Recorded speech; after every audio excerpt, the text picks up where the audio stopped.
Alors, je suis actuellement en train de repenser un certain nombre de mes catégories en astrologie, mais pas uniquement en astrologie, puisque de toute façon, pour moi, l'astrologie est en prise évidemment avec le fonctionnement de la société.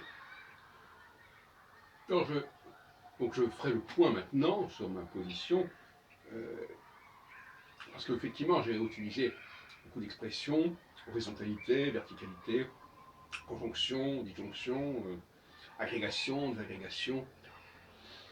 Et je crois qu'il faut en revenir, il faut se centrer sur la question de l'horizontalité et de la verticalité. Ce sont en fin de compte les notions les plus prometteuses, les plus utiles pour chaque période. Alors, ce sont parfois des intuitions que j'ai eues il y a quelque temps et que j'avais ensuite oubliées, ou négligées, ou dépassées, prétendument dépassées. Pour chaque cycle, pour chacun des deux cycles que j'utilise, c'est-à-dire Jupiter et Saturne, il y a un temps de l'horizontalité et un temps de la verticalité. Pour Jupiter comme pour Saturne. Le temps de la conjonction, lorsque la planète se conjoint avec une des 4 étoiles fixes royales, c'est l'horizontalité.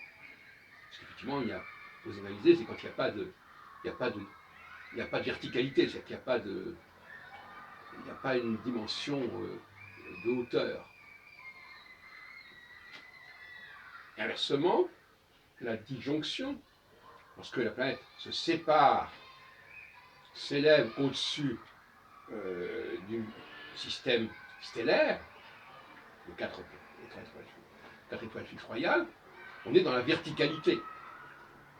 Donc, en fin de compte, ce que je veux dire par là, c'est que c'est déjà visuellement évident. Conjonction, les deux facteurs sont ensemble, horizontalité.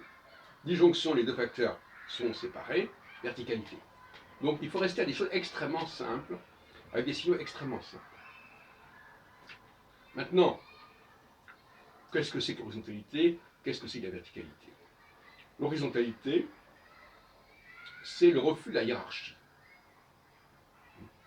C'est l'égalité.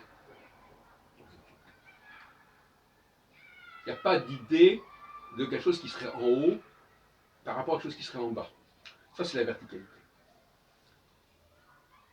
La verticalité, inversement, c'est la conscience qu'on ne peut pas rester constamment dans l'horizontalité, qu'on ne peut pas mettre tout le monde sur le même pied, sur le même plan, et qu'il faut une hiérarchie, il faut une verticalité, d'où l'idée du ruissellement, d'où l'idée, je crois utilisée par quelqu'un, je ne me souviens plus très bien, de la pêche au cormoran. Le cormoran étant un oiseau qui est très, qui dévore beaucoup de choses. Donc en attrapant le cormoran, on attrape beaucoup de choses avec lui. Bon, ben, je résume. Je crois que c'est Luc Ferry qui disait ça. Donc,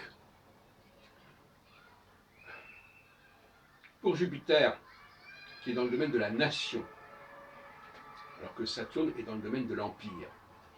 C'est aussi ces notions fondamentalement en dialectique. La nation passe par des phases d'horizontalité, c'est-à-dire qu'on veut que tout le monde soit traité de la même manière, à des phases de verticalité, où on dit non, il faut du ruissellement, justement. Il faut qu'il y ait des gens d'en haut, les premiers de cordée, qui entraînent ceux d'en bas, ceux d'en dessous. Et puis, pour Saturne, c'est pareil. Il y a la phase d'horizontalité où tous les pays qui font partie d'un même empire ont le même rôle, la même voix, de X. Et la verticalité, quand on dit qu'il faut qu'il y ait un noyau, qu'il faut qu'il y ait un centre à ce processus. Et là, on est dans la verticalité. Voilà, résumé très rapidement, voilà les positions auxquelles je suis parvenu aujourd'hui, en cette fin mars 2019. Et donc, ce que je dis là se substitue, si on peut dire, à tout ce qui a pu être, tout ce que j'ai pu produire jusqu'à présent. C'est-à-dire que vous retrouverez bien évidemment toutes ces notions, mais pas forcément dans le bon ordre, etc. Alors, la question c'est pourquoi n'acceptons pas forcément toujours la vérité immédiatement? Et pire encore, pourquoi, alors qu'on y accède, pourquoi après on s'en éloigne? Eh bien, cela tient au fait que l'on introduit dans notre corpus des éléments qui ne sont pas appropriés. Quand le corpus est hétérogène, il y a un risque de confusion conceptuelle. Et moi, ma position elle est très claire. Il y a des gens qui sont capables de constater les choses. Et ils ne sont peut-être pas si nombreux que cela. Et il y a ceux qui ne constatent les choses que dans la mesure où ça correspond à leur grille de lecture. J'ai souvent dit ça, l'explication, l'intention va se substituer au constat, à l'observation. C'est un peu le problème de la caverne. Je ne vois pas les choses directement, je ne les vois qu'à travers un discours, à travers un non-dit, pas un non-dit, et par conséquent, je ne perçois pas les choses telles qu'elles sont. C'est un peu l'idée de Platon, une limite de la caverne. Et donc, par conséquent, au fond, l'enfant, quelque part, est en mesure de constater les choses. Et après, quand son constat est cristallisé, en quelque sorte, et figé, il ne voit plus les choses qu'à travers un écran. Et il perd sa capacité de perception.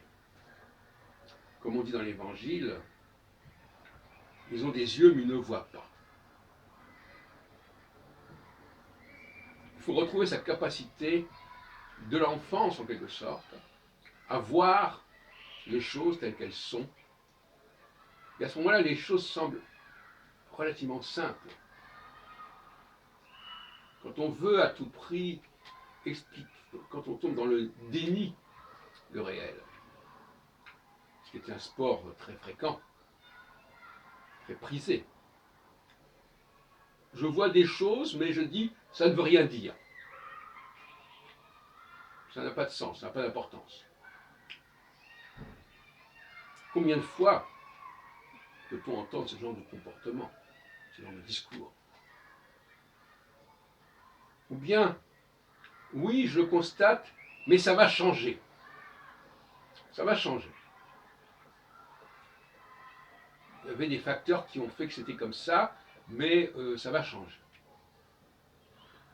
Tout ça, ce sont des expédients intellectuels.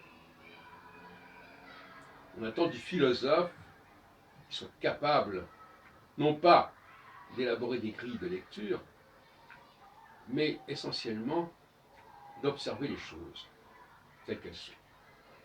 Philosophia, c'est la quête de la vérité. Et cette vérité immédiate. Et il y a tout un sorte de vérités immédiates qui sont confirmées à travers les siècles. Comme par exemple la domination masculine, qui est une vérité, c'est un fait en soi. Et c'est un fait qui va durer, qui va perdurer. Parce qu'il est fondé sur quelque chose. Cela dit, en phase d'horizontalité, toute cette structure hiérarchique va être niée. C'est normal. Et elle retrouvera sa dynamique en phase de verticalité. Voyez-vous, donc j'intègre parfaitement les discours du genre, oui, effectivement, oui, c'est comme ça, mais on va faire comme si c'était pas comme ça. Donc la phase de verticalité est une phase de vérité. D'ailleurs, verticalité, vérité, ça se ressemble, c'est un détail. Je vais enlever le petit cal. La phase d'horizontalité, c'est monter un peu comme le livre Procuste, de tout faire cadrer, de tout faire entrer dans le moule, dans un moule, et au prix d'une négation, du déni de réel.